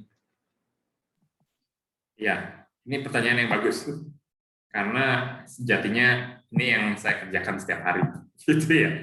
Jadi gimana sih cari-cari ide yang kreatif, yang inovatif, gitu ya. Zaman sekarang, ya generasi mager, generasi rebahan, senangannya ngapain sih? Mainan sosmed, gitu kan, buka TikTok, buka IG. Nah, yang bisa kita lakukan, kita bisa stalking. Apa sih akun-akun foodies yang sedang booming, sedang review apa sih akun-akun foodies, kemudian jenis menu seperti apa yang likes-nya banyak, jenis menu seperti apa yang komennya banyak, views-nya banyak, gitu kan. Itu bisa menjadi bahan dasar. Jadi, kalau mau kreatif, banyak-banyak stalking, jawabannya itu. Banyak-banyak lakukan riset, kumpulin data, dan kita terapin di bisnis kita. Gitu. Nah, terus yang kedua, nggak apa-apa mencoba dan gagal, mumpung masih muda. Jadi, teman-teman explore aja kemampuannya. Jadi, mumpung kalian masih muda, kalian coba dulu mulai bisnis, mulai kecil-kecilan, gagal nggak apa-apa, ngerasain pahitnya gagal, gitu kan. Tapi apa itu menjadi bekal untuk kalian memulai venture berikutnya, bisnis berikutnya, gitu kan. Karena nggak ada sukses yang instan. 80% bisnis yang dibangun 5 tahun pertama itu gagal, dan yang bertahan hingga tahun ke-10 hanya tersisa 4%, gitu kan. Nah, pastikan kita bertahan yang 4% ini. Jadi kalau gagal, habisin dulu di usia muda. Jadi nanti begitu kita sudah mature, sudah memiliki pengalaman, jam terbang, kita sudah siap dalam membangun bisnis berikutnya. Jadi menurut saya tips yang diberikan oleh Jack Ma itu sangat bagus di video-videonya yang cukup viral, gitu ya, yang mengatakan usia 20-an, udahlah kita belajar dulu, gitu ya. Kita nggak apa-apa kerja, tapi ikut foundernya yang kita bisa belajar langsung sama foundernya. Umur 30-an, oke lah kita mulai bisnis, gitu kan, kita mulai uji coba, eksplorasi skill kita. Umur 40, udah jangan nyoba-nyoba lagi, jangan aneh-aneh. Kita fokus sama keahlian kita, gitu kan. Kalau kita keahliannya di sisi finance, fokus di finance. Kalau kita keahliannya di sisi F&B kayak saya, fokus di sisi F&B, gitu ya. Nah, usia 50 dan 60, udah lu tinggal invest doang, gitu kan. Ada anak muda punya ide bagus, lu invest, kasih arahan. Dan habis itu menikmati hidup dan nggak usah kerja lagi. Katanya Jack Ma begitu, dan saya sangat sepakat sekali. Teman-teman kalau mau uji coba, mau belajar, lakukan sekarang. Gagal nggak apa-apa, habiskan jatah gagalmu, dan jadikan itu pembelajaran untuk next venture berikutnya. Begitu, Rifki. Baik, jadi berani coba, berani gagal ya Pak, untuk suatu usaha. Baik, mungkin masih ada pertanyaan lagi nih Pak. Dari Aneta Rizky, selamat pagi Pak Hendy Setiono. Izin bertanya. Pertanyaan pertama, mengenai prediksi dan industri F&B future trends yang menurut Bapak akan seperti apa industri F&B ke depannya? Lalu pertanyaan kedua, Pak Hendy sewaktu membuka Baba Raffi pertama kali tadi menceritakan hanya berdua saja ya sama karyawannya dan bergantian seperti itu. Nah, bagaimana Bapak mempercayakan resep masakannya ke karyawan, karena biasanya jika yang membuat adalah beda orang, maka rasanya juga akan beda. Kurang lebih seperti itu Pak pertanyaannya.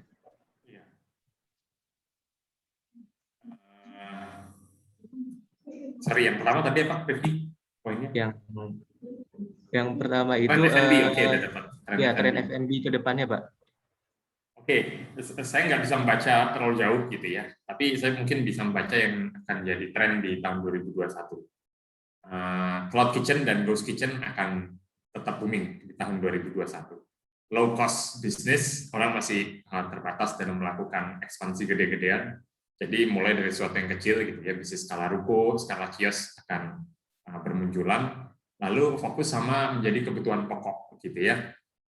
Jadi makanan utama, makan pokok, bukan makan makanan yang bersifat camilan. Bedanya apa sih? Makan pokok itu ya pasti yang nggak jauh-jauh dari nasi gitu ya. Ada nasinya, ada lauknya, ada sambelnya gitu ya. Kalau minuman ya nggak jauh-jauh dari kopi, teh gitu ya misalnya. Jadi makanan utama. Tapi kalau yang bersifat seasonal gitu kan, kue-kuean, terus ya apa? Cincau, cappuccino cincau, es kepal Milo gitu mah bakal tren gitu kan. Jadi intuisi kita sangat diuji di sini. Jadi nggak ada jawaban pasti. Mana sih bisnis yang akan boom dan yang akan tren, itu jam terbang sebagai entrepreneur yang bisa menjawab gitu kan. Kita cuma bisa punya intuisi dan sense ini bakal leslong nggak ya gitu kan. Tapi lebih baik kita follow the wave daripada nggak sama sekali. Kita lebih baik jadi pemain daripada penonton gitu kan, daripada kita cuma lihat-lihat doang nggak ngapa-ngapain juga ya cuma bisa jadi komentator gitu kan. Lebih baik kita mencoba dan nggak apa-apa fail. Kalau saya, prinsip saya adalah berinvestasi di sesuatu yang saya kuasai. Jadi banyak banget di luar sana teman-teman yang ngajakin saya, ini loh sekarang cryptocurrency lagi booming, gitu kan? Ini loh Hen, habis eranya saham, era cryptocurrency lagi booming. Tapi saya nggak menguasai cryptocurrency, walaupun sedang naik gila-gilaan dan sebagainya, dan saya nggak bisa megang gitu kan, itu fundamentalnya di mana, background bisnisnya apa gitu kan. Sehingga saya nggak masuk di sektor itu. Karena apa? Karena ya bukan sesuatu yang saya kuasai. Berbeda dengan mungkin investasi saham di sektor-sektor yang saya sendiri bisa melihat gitu kan, perbankan, retail dan sebagainya. Nah, sama dengan bisnis. Saya juga prinsipnya memulai sesuatu yang saya kuasai dan start small. Udah nggak usah yang gede-gede, mulai dari yang kecil dulu aja. Teman-teman juga bisa lakukan yang sama. Mau belajar bisnis, bisa mulai sendiri atau misalnya ambil franchise, ambil kemitraan, bisa joinan, bisa kolaborasi sama teman-teman. Ambil franchise apa misalnya Nyapi atau menanti investasinya 125 juta. Joinan berdua bertiga buka satu outlet menanti sambil belajar, sehingga dari situ ada jam terbang, sama-sama belajar kan, dibandingkan dengan mulai sendiri dengan harus membangun brand, sistem dan support sendiri. Ini sudah ada toolsnya, tinggal plug and play dan bisa kita implementasi baik untuk pengembangan bisnis kita maupun bisnis lainnya yang akan dijalankan. Dan itu sekarang kuncinya kalau kita mau bisnis zaman sekarang di food sektor tahun 2021. Begitu review.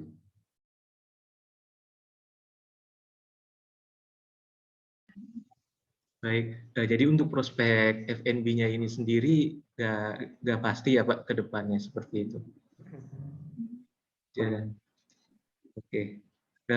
Tadi Pak ada pertanyaan juga yang masih sama penanyanya soal bisnis kuliner itu kan tadi pertanyaannya misalkan dibuat oleh orang yang berbeda, apakah nanti rasanya itu akan berbeda dan akan mempengaruhi daya beli kayak gitu Pak?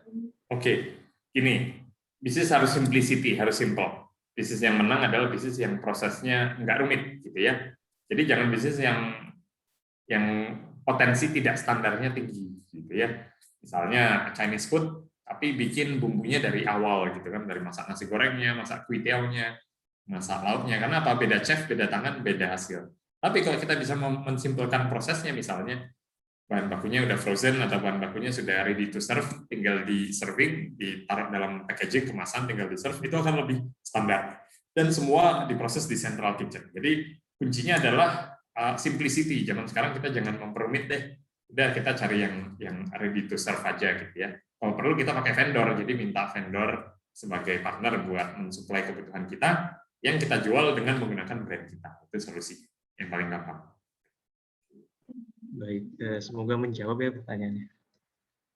Selanjutnya nih Pak, ada pertanyaan dari Rizka Rohma Silviana. Bagaimana cara menonjolkan kelebihan produk yang kita pasarkan ke konsumen? Apakah dengan melakukan promosi agar konsumen tertarik dengan produk yang kita pasarkan atau dengan strategi lain? Sepertinya ini strateginya sudah dibahas ya Pak, tadi di pemaparan materi itu. Kurang lebih seperti atau ada jawaban lain nih Pak? Saya ambil case tadi di salah satu brand saya yang paling baru deh, yang menanti. Ya, kalau teman-teman ngikutin, saya lihat tadi beberapa komen ada yang yang komen menanti. Memang itu ini sih secara engagement luar biasa. Karena apa? Karena melibatkan netizen, artinya netizen gitu kan. Jadi mulai dari bikin menunya, dari rasanya yang nggak enak kemudian jadi enak, dari pemilihan logonya, bikin maskotnya, sampai pembuatan cabang pertama, itu selalu melibatkan netizen. Supaya apa? Supaya story-nya connected, gitu kan. Jadi kalau saya bicara tren setelah ini di tahun 2021 adalah konten-konten yang raw unfiltered marketing biasanya, atau raw marketing. Jadi bukan lagi konten-konten yang feeds-nya bagus, yang fotonya bagus, itu tetap ada pasti. Tapi proses di balik layarnya yang kemudian bisa kita tonjolkan. Jadi teman-teman kalau punya brand, punya bisnis, mulailah berinteraksi dengan menunjukkan proses di belakang layarnya. Bikinnya gimana sih, gitu kan? Behind the scene-nya gimana sih? Kalau teman-teman ngikutin ini juga salah satu inspirasi yang cukup bagus. Ada satu dessert box namanya Bittersweet by Najla. Itu lagi booming banget. Dia menjual menu dessert box berhadiah emas batangan asli, gitu kan? Tapi yang ditunjukkan adalah proses di balik layarnya. Wah, saat cake-nya di dalamnya ada emasnya, kemudian ditutup layer kue cake yang lain, terus kemudian dijual. Meledak langsung gitu kan. Karena apa? Karena raw unfiltered marketing. Nah, story-story seperti itu yang kemudian bisa kita coba implementasi di cara bisnis kita yang mau kita lakukan. Karena kalau kita cuma ngandalin, fotonya estetik, gitu kan. Semua orang lakuin yang sama. Rasanya enak. Ya, semua orang juga harus enak, gitu kan. Kalau nggak enak, nggak mau beli lagi, gitu kan. Apa yang membedakan? Yang membedakan adalah kedekatan kita, interaksi dengan followers kita, supaya mereka engage dan mau membeli. Maka dari itu membutuhkan story yang benar-benar raw dan unfiltered. Begitu, Mas Rifki. Jadi menampilkan proses behind the scene dari sebuah produk itu penting ya Pak yang sekarang? Betul Pak. Baik, ada lagi nih Pak pertanyaannya. Ini pesertanya kalau boleh tahu dari teman-teman IBS atau ada dari luar juga, Mas Rifki? Ini umum Pak.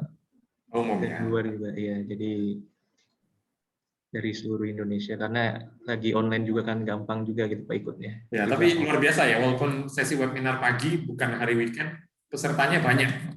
Ya, 261. Wah, bravo. Luar biasa. Salut buat panitia. Alhamdulillah Pak. Ini untuk pertanyaannya Pak masih bisa dijawab? Lanjut. Lanjut ya. Oke Pak, baik. Pertanyaan selanjutnya itu dari Shirley. Saat memulai bisnis baru sebagai entrepreneur, kita cenderung memiliki pemikiran one man show, di mana kita merasa bisa melakukan semuanya sendirian karena sifat idealisme milenial. Nah, untuk Bapak sendiri, bagaimana cara yang paling efektif untuk delegasi atau macro manage? Oke, pertanyaan bagus. Karena hal yang sama juga saya lakukan, juga hal yang terjadi dengan saya. Gitu ya. Kita masih muda, ngerasa bisa ngerjain semua sendiri, merasa pede yang berlebihan, optimis berlebihan, sehingga kadang nggak dengerin kata-kata orang. Kan? Nah, kalau di masa seperti sekarang, pandemi, kunci katanya mungkin bukan lagi idealism, gitu ya, tapi kata kuncinya adalah agility, kemampuan untuk bisa fleksibel dan berkompromi terhadap keadaan. Gitu ya. Jadi bukan lagi idealisme yang harus dikedepankan, melainkan bagaimana kita bisa melihat opportunity dan berkompromi dalam menjalankan situasi tersebut. Caranya gimana? Benar, nggak usah dikerjain semua sendiri. Kita harus berani delegasi, berani bentuk tim, atau menggandeng partner, gitu ya, berkolaborasi menggandeng partner. Sehingga apa? Sehingga yang tadinya dipikirin sendiri, jadi dipikirin bersama-sama. Yang tadinya persoalan tersebut harus diatasi sendiri, jadi ada teman untuk mendiskusikan dan memikirkan solusinya. Gitu kan? Nah, hal tersebut yang kemudian bisa kita kedepankan. Jadi fasenya sekarang fase agility. Kalau saya mengambil contoh Mas Sandiaga Uno atau Nadiem Makarim, ya menteri-menteri kita yang base-nya adalah pengusaha, mereka sangat mengedepankan yang namanya kolaborasi. Dan ternyata terbukti di saat beliau-beliau memimpin bisnis maupun di pemerintahan, begitu spirit government entrepreneurial spirit tersebut diterapkan dengan spirit kolaborasi, ya berkembang. Pariwisata kita semakin kita lihat ya semakin membaik, kira-kira begitu. Ya. Baik, seperti itu ya. Semoga menjawab pertanyaannya. Lalu ada lagi nih Pak pertanyaan dari Khairunisa Lili. Izin bertanya, ketika kita membangun sebuah usaha kemudian viral, kemungkinan akan banyak yang meniru untuk mendirikan usaha yang sama dengan inovasi terbaru tentunya.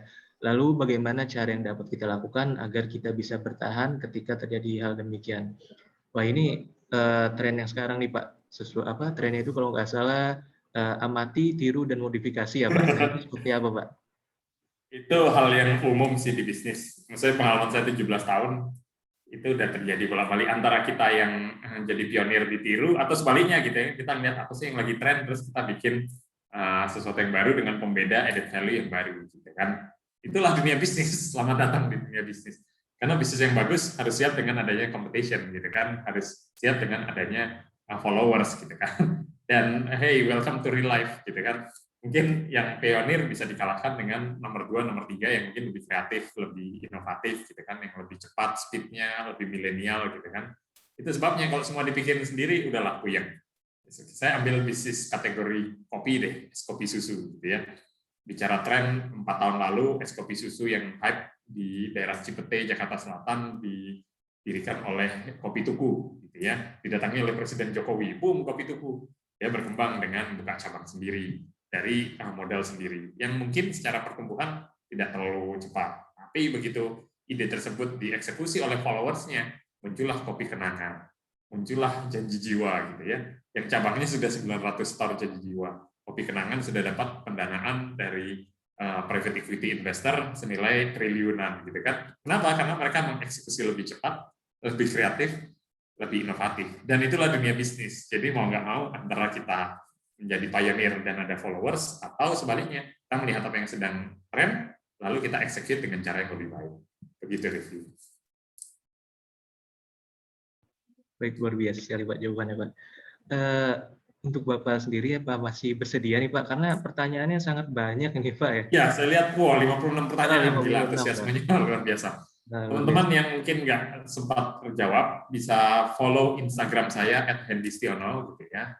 Bisa screen capture juga, ini bisa di-post di IG story, nanti saya repost, gitu ya. Teman-teman yang mungkin punya pertanyaan boleh juga DM ke saya, di sela-sela waktu senggang saya akan saya coba jawab. Tapi boleh dilanjutkan Mas Rifki. Boleh, baik. Pertanyaan selanjutnya itu dari Aurel Isaura, izin bertanya Pak Hendi. Yang pertama itu pertanyaannya Pak, bagaimana cara menekan biaya operasional produk yang diperjualbelikan di saat pandemi seperti ini? Lalu yang kedua, inovasi seperti apa yang dapat kita lakukan agar produk kita memiliki ciri istimewa yang berbeda dari kompetitor lainnya? Dan yang ketiga, bagaimana cara membangun kepercayaan serta membuat perjanjian yang saling menguntungkan kedua belah pihak dengan partner kolaborasi? Seperti itu Pak, ada 3 pertanyaan tadi. Baik, ada 3 pertanyaan ya. Oke, saya jawab yang terakhir dulu deh, yang paling gampang. Membangun partnership itu ada 3 kunci utama. Pertama, berbisnis itu seperti orang pacaran mau menikah, gitu ya. Jadi ada masa PDKT-nya. Cari yang chemistry-nya sama, gitu kan. Kita harus punya chemistry yang sama. Kenapa? Karena dunia bisnis kan nggak selalu mulus. Grafiknya nggak selalu naik, gitu kan. Nggak kayak di gambar belakang saya yang grafiknya selalu naik. Tapi akan mengalami fase roller coaster, badai tidak selalu mulus. Nah, kalau kita punya chemistry yang sama, maka kita akan siap melewati badai ombak yang beragam, gitu kan, dengan dilewati bersama-sama. Jadi pertama kuncinya adalah cari yang memiliki chemistry. Kedua adalah diferensiasi skill set. Jadi saat kita berpartner, cari yang punya keahlian berbeda-beda. Kalau satu ahlinya di marketing, cari yang jago di operasional. Cari partner yang jago di sisi produksi. Cari partner yang punya modal, gitu kan, sebagai investor. Sehingga saling melengkapi skill yang satu dengan skill yang lain. Karena kalau kita sama-sama orang marketing, kita kan nggak punya backbone di sisi operasional atau produksi, bisa kacau. Ya, jadi cari yang bisa saling melengkapi skill set-nya. Nah, baru yang terakhir, punya visi yang sama. Karena belum tentu loh, kita sebagai founder visinya sama. Ada yang merasa, udahlah, aku punya 1-2 cabang aja cukup, gitu ya. Yang penting bisa buka lapangan kerja, kemudian aku sudah punya bisnis yang bisa aku representasikan. Tapi tidak dengan partnernya merasa, oh kita harus berkembang 100 cabang. ini harus cari pendanaan investor, kita harus buka franchise dan sebagainya. Sehingga apa? Visi ini harus dijelaskan di awal. Begitu 3 poin ini sudah sepakat, punya chemistry, punya value yang sama dan diferensiasi skill set, baru itu kemudian disusun dalam bentuk MOU dan pembuatan badan usaha bersama. Gitu. Jadi kalau saya punya 13 bisnis, ya PT-nya ada 13 gitu kan. Partnernya beda-beda gitu kan. Dan semua jalan. Kenapa? Karena semua punya job desk masing-masing dan role masing-masing. Tidak ada satu persoalan besar yang selama saya menjalani bisnis 13 menjadi hambatan. Kenapa? Karena kita sudah mengkomunikasikan visinya dengan jelas di awal. Itu jawaban yang tentang partnership gitu ya. Terus pertanyaan berikutnya tadi apa, Rifki? Yang pertama itu mengenai penekanan biaya operasional, Pak. Oke. Di saat pandemi. Oke. Biaya operasional di masa pandemi. Begini. Sekarang kita memang harus efisien, gitu ya. Tapi bukan berarti kita tidak melakukan aktivitas apapun. Banyak yang salah kaprah. Karena pandemi, efisiensi, terus tidak melakukan marketing sama sekali, gitu kan. Yang ada apa? Brand awareness-nya malah turun, malah nggak kelihatan. Karena nggak pernah melakukan promo, nggak muncul di feeds-nya calon target market kita. Yang harusnya dilakukan adalah kita smart spending. Kita tetap berpromosi, tapi tepat sasaran. Nggak perlu kita pasang misalnya iklan di influencer KOL, mega KOL yang nasional, kemahalan. Tapi mungkin kita bisa pasang di micro atau foodies lokal yang ada di kota atau wilayah kita, gitu kan, yang sesuai dengan target market. Sehingga dengan begitu, ya kita bisa tepat sasaran dalam mengeksekusinya. Nah, yang kedua adalah benar kita harus efisiensi. Saya pun juga sama. Kalau dulu saya buka bisnis, ya berani gede gitu ya. Sekarang adalah start small dulu. Kenapa? Karena ya namanya bisnis ada risiko. Kalaupun gagal, nggak akan mempengaruhi usaha saya yang lain gitu kan. Tapi kalau sukses, siapa tahu bisa jadi jackpot gitu kan. Dan keberuntungan itu bisa terjadi sekali. 2 kali mungkin kita masih beruntung, tapi kalau udah 3-4 kali maka kita sudah menjadi ahli. Jadi pastikan kita punya strength, punya keahlian yang kemudian itu menjadi nilai tambah kita. Begitu, Rifki. Terus apa yang pertanyaan kedua tadi? Yang kedua itu mengenai keistimewaan dari sebuah produk, Pak. Karena kebanyakan produk ini hampir sekarang ini kan sama semua tuh, Pak. Jadi seperti apa kira-kira inovasi untuk memunculkan keistimewaan dari produk kita itu sendiri? Itu gampang-gampang susah ya, karena bener banget. Sekarang itu pemain F&B lagi naik, lagi banyak yang tadinya sektor usahanya mungkin properti, sektor usahanya konstruksi, atau pariwisata gitu kan, sektornya lagi turun. Nah, mereka biar survive gimana? Pivot, masuk ke F&B gitu kan. Jadi pemainnya tambah banyak, sekarang pemainnya tambah banyak. Tapi ya lagi-lagi F&B kan jadi kebutuhan dasar, kebutuhan pokok. Ya kita harus top of mind, mau nggak mau. Caranya gimana? Kalau zaman saya dulu marketing organik, ya apa adanya, word of mouth bisa berjalan. Sekarang cara itu udah nggak bisa. Kalau zaman saya dulu jualan kebab mengandalkan ya konsumen supaya repeat order datang kembali. Sekarang udah nggak bisa karena distraction-nya semakin banyak gitu kan. Orang setiap hari melihat menu yang berbeda-beda gitu kan. Jadi apa? Ya harus kreatif sih kuncinya itu. Saya nggak punya jawaban lain. Cuma itu harus kreatif. Gitu ya. Gitu.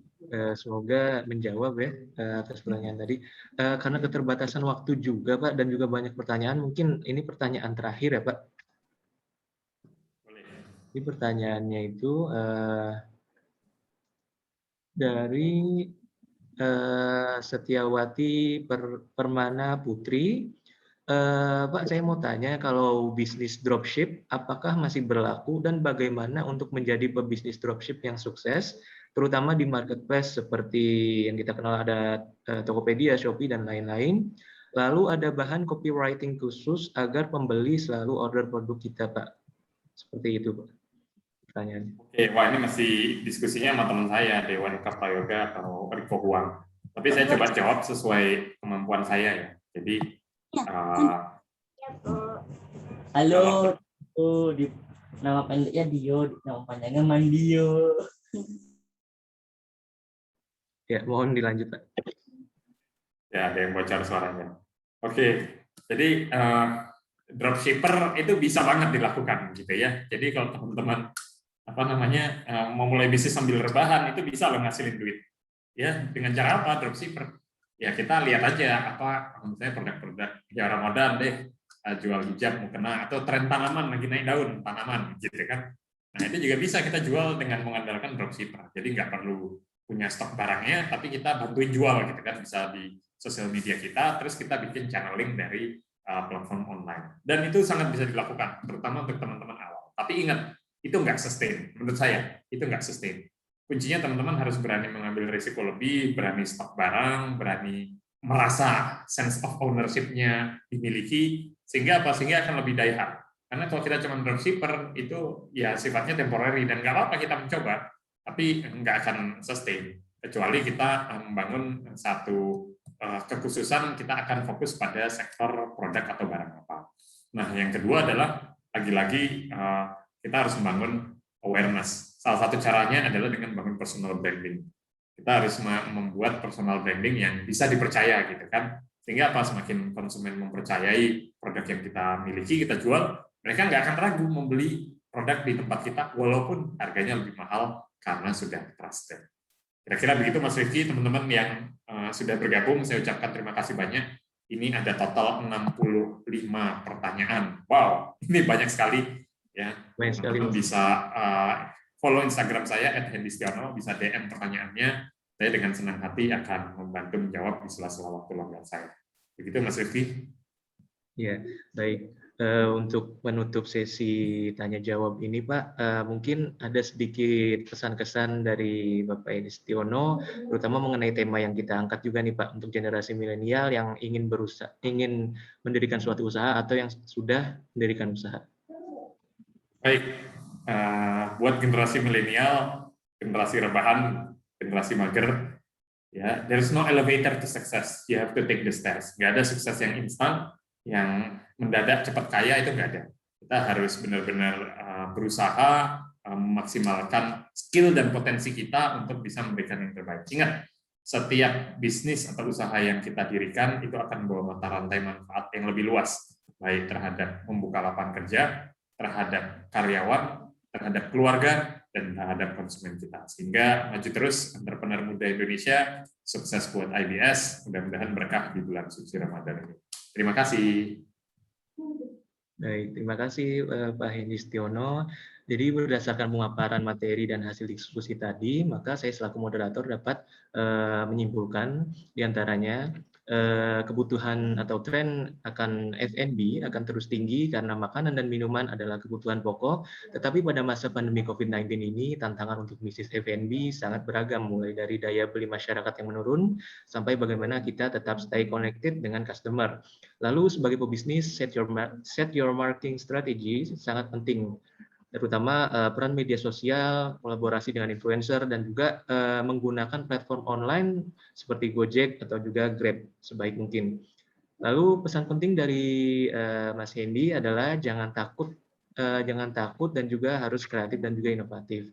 Jangan mudah merasa puas, semangat, dan punya ambisi. Kolaborasi, adding value, networking, dan terus belajar. Ketika kita memutuskan dengan siapa kita akan bekerja sama, kita perlu memiliki rasa percaya yang tinggi terhadap partner kerja kita, yang saling melengkapi dan juga dengan chemistry yang sama. Dengan berakhirnya kesimpulan yang telah saya berikan, maka berakhir pula sesi pemaparan materi untuk webinar hari ini. Saya, Rifki Hussein, selaku moderator, mengucapkan terima kasih banyak kepada seluruh audiens yang telah mengikuti sesi pemaparan materi pada webinar hari ini, dan terima kasih juga kepada Bapak Hendistiono, selaku pembicara pada webinar hari ini, dan saya memohon maaf yang sebesar-besarnya apabila terdapat kesalahan, baik perbuatan maupun tutur kata saya. Akhir kata, wabillahi taufiq wal hidayah, wassalamualaikum warahmatullahi wabarakatuh. Selanjutnya saya kembalikan kepada Saudari Diva selaku MC pada hari ini. Terima kasih. Terima kasih kepada Bapak Hendy Setiono selaku pembicara dan Saudara Rifki Hussein yang telah memandu diskusi. Selanjutnya adalah penyerahan sertifikat yang akan diserahkan oleh Bapak Dr. Bambang Budijana kepada Bapak Hendy Setiono selaku pembicara. Assalamualaikum Mas Hendy. Kami ucapkan terima kasih kepada Mas Hendy Setiono. Semoga berkenan dengan kenangan dari kami dari Prodi MKPS Indonesian Banking School. Mohon diterima, Pak. Terima kasih Pak Bambang, terima kasih.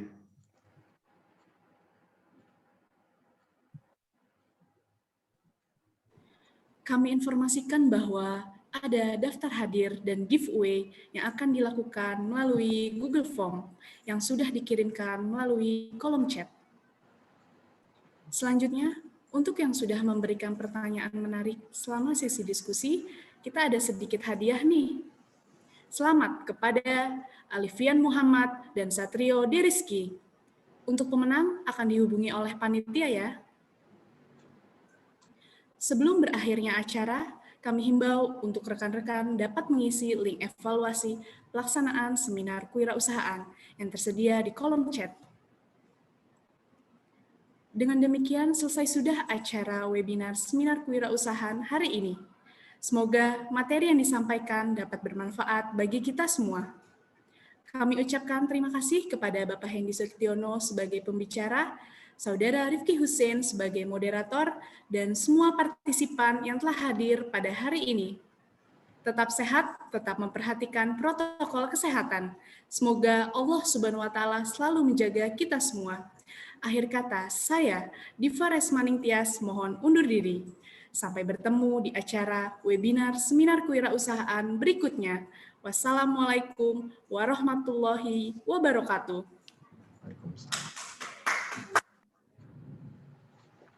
Terima kasih kepada Pak Hendy, kepada para dosen telah hadir, Pak Bambang, Pak Zulfison, Bu Puspita, Bu Ana, Bu Alfit. Terima kasih Pak. Mohon izin live. Iya Pak, baik.